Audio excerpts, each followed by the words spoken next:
Welcome to Olympian Water Testing, giving you the best in water analysis. Today we're looking at EPI DPH, how to protect your well from mercury, and how can you make sure your well water isn't contaminated with mercury. As we know, mercury is a metal that occurs naturally at low levels in rock, soil, and water, but it also gets into the air, water, and land during the burning of fossil fuels, coal plants, oil, natural gas, municipal solid waste, and medical waste or forest fires, and also gets in the environment during some manufacturing processes.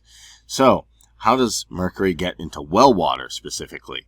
Well, mercury can leak into underground water supplies from industrial and hazardous waste sites.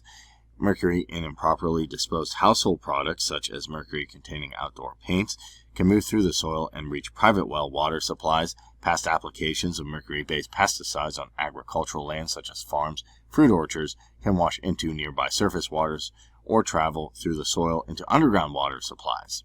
So how do you know if your well has unsafe levels of mercury?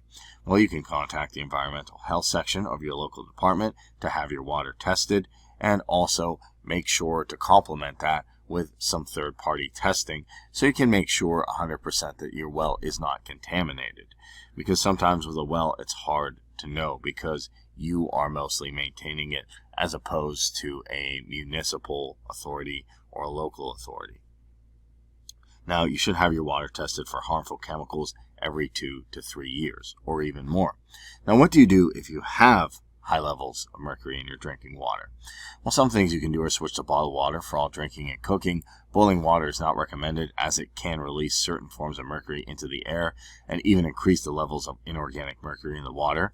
You also wish to consider water treatment methods specifically designed to remove mercury, and you can also contact your environmental health section at your local health department to figure that out.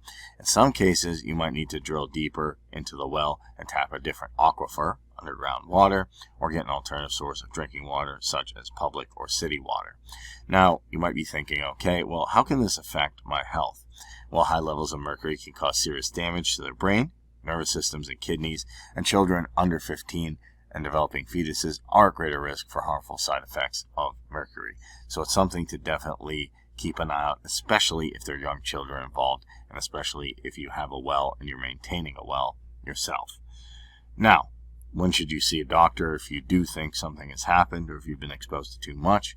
If you think you've been exposed to high levels of mercury, definitely you should go see a doctor. They can do a blood test to find out high levels of mercury, and if mercury levels in your blood are high, they will also help you out with that medically.